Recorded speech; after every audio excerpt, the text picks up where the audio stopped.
All right, we are back in the book closet. We want to very briefly talk about these New Deal programs, the SEC, the FDIC, the TVA, the WPA, and the CCC. Now, again, we briefly talked about what they are and what they mean, but the SEC, the Securities and Exchange Committee, this is a big deal because they are going to be a federal government bureau or committee that regulates the stock market. So the Securities and Exchange, right? They are going to regulate how stock market trading is done and what is allowed and what is not allowed, because the reason for the depression is all this buying on margin and this speculation. So the SEC still does exist today, and their goal is, and their job is to regulate trading, and it's supposed to do things like eliminate insider trading. It doesn't always / ever, but they do still exist today to regulate the stock market. So if things start to get out of hand, they have the ability to shut down the stock exchange. The TVA, the Tennessee Valley Authority, we talked about this briefly. Their goal is to bring electricity to the Tennessee Valley region, which is over here. It's not just Tennessee. It's like this region over here, the much more rural region of Tennessee. And they're going to electrify that region by damming off water and providing electricity and electrical grids to this part of the nation that hasn't really had any yet. And that's not only going to open utilities like electricity, but it's also going to put a lot of people to work. The Civilian Conservation Corps is run by the government, a federal program, but it is specifically for young men. It is really looking for young men like 18 to 25 usually, although they do allow other people to be in, but most people associated with the CCC are young men. And they, again, we talked about this in one of the other videos, their goal is to conserve natural resources and to help build national parks. So there's a lot of national parks and resources out there that if you are around the United States visiting, you can see direct effects and leftovers of the Civilian Conservation Corps. One of the probably most well-known is the Shenandoah National Park, which is like exactly, I can't pinpoint it here on the map, but it's somewhere over here between Virginia and West Virginia. And they build this completely into a national park, which really sounds great, but then there is also the other part of it that there were already people living there, the Appalachian people, and the federal government took this land from them, very similarly to how we've done it to other people, because they kind of determined that those people were not fit to be on this land. And it gives us the stereotype of the Appalachian Mountain people, really, where you get this redneck backwards idea that these people are not as educated or not as advanced in society. And so it was okay. But we did end up kicking a lot of people off their land and taking that land to make Shenandoah National Park. Additionally, Shenandoah National Park is one of the few parks that is open to Black America. It is segregated, but they are open to Black America, but they have to go to a very specific area. They have to go to Lewis Mountain. They can't go to the other areas of Shenandoah. They can't camp in the same campgrounds, but they can go to Lewis Mountain Campground and camp there. The CCC, again, they work in many other places too, but that's just if you go to Shenandoah, they do have a statue of the young men. They have the plaque for the CCC and all that stuff.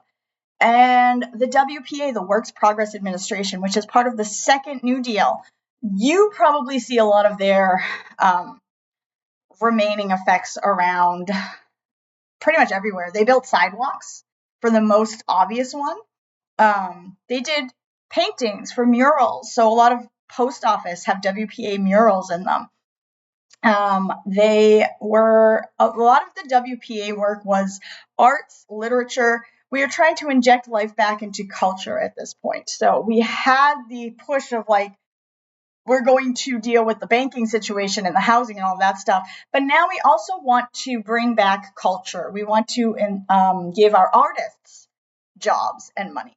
And so Franklin Roosevelt commissions the WPA, where you can be commissioned to paint murals, you can build sidewalks, you can create poetry or plays, and it's all funded by the federal government. We also have the Fair Housing Administration, which sounds a lot more fair than it is. The FHA starts to regulate bank loans. We talked about this unfair banking practices. So they are going to give banks and federal government kind of power to determine who they can give loans out to, and they're going to set mortgage rates and all of that stuff. The FHA, while it is a good idea, does lead us to this practice of redlining, where the banks are going to get a map. It's just like this, except it's more centralized, usually to a state or a county. And they are going to map off within this state or county areas that they consider to be desirable, places where you could still live, less desirable, or just completely undesirable neighborhoods. And they are going to use these maps to decide who they're going to give loans to buy houses in those areas.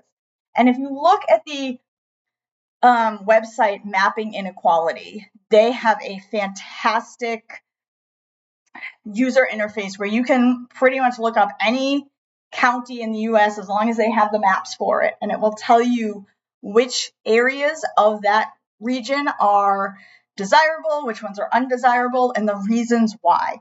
So if you look at our city specifically, you can see that the area around our school is an undesirable neighborhood, and it's because there is a Negro encampment and a lot of Italian immigrants. And so those are the criteria they're using for undesirable neighborhoods, is what color are the people that live there, and are they immigrants or native-born Americans?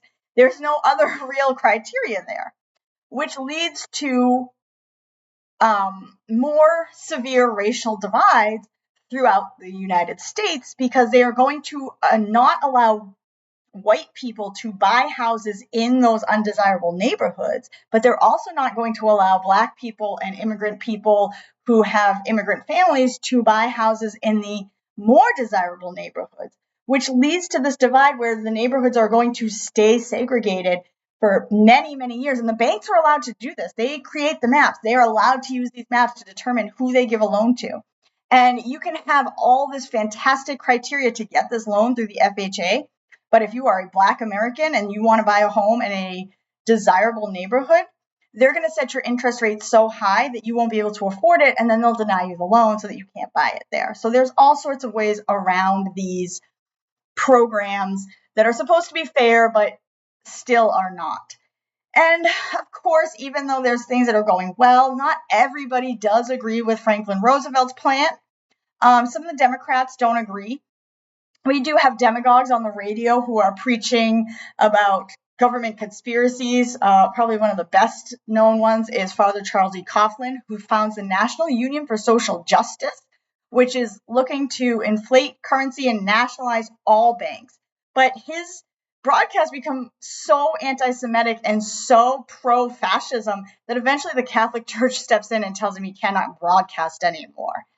Meanwhile, we also have Huey P. Long, who was a senator from Louisiana, and he proposed this program called Share the Wealth that was going to allot a minimum annual income of $5,000 to every American family, and we would pay for it by taxing the wealthy. And this program is not accepted by a lot of people. It's far too communistic, far too socialist for our liking. And especially if you're rich, you don't want to pay more taxes. He does challenge FDR for the presidency, but Huey P. Long is assassinated before the presidential election, and he is not able to run against Franklin Roosevelt, and Franklin Roosevelt ends up winning the presidency. We also have a concept of Social Security, which starts when Dr. Francis Townsend proposes this idea in Long Beach, California, to the retiring population. I guess I shouldn't say Long Beach. I don't know for sure that it was there, but he proposes in a retirement community in California that there would be a 2% federal sales tax to create a special fund. And the fund is going to be used to pay every retired person over 60 $200 a month. And this works in California, but Franklin Roosevelt takes it and the Congress takes it and expands it to become the Social Security Act, where you as a person who works pay into a Social Security fund so that people who are older can retire and still have money to live. that's going to really help the depression, because a lot of the issue was that people didn't have money anymore. And if they don't have money, they can't retire. So that's going to save some of our problems, but we're not quite out of it yet.